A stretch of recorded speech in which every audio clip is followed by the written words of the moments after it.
तिकडे नांदेडमध्ये सध्या औषधी मिरचीच्या उत्पादनाकडे शेतकऱ्यांचा कल वाढतोय।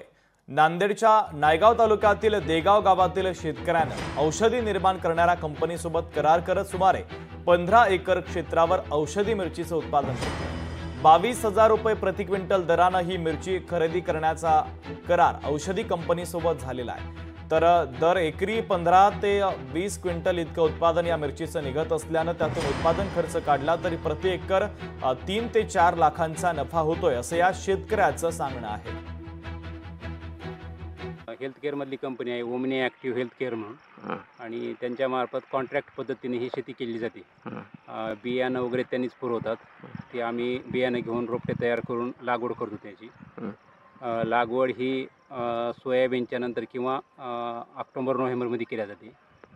आणि मी पहिल्या वर्षी 10 एकर केली होती आणि आज माझ्याकडे 15 एकर ही मिरची आहे।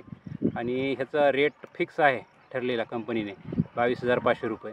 पहिल्या वर्षी 27,500 होता, आज 22,500 आहे। आणि ह्याचं उत्पन्न म्हटलं तर एक 15 ते 20 क्विंटल प्रति एकर येते।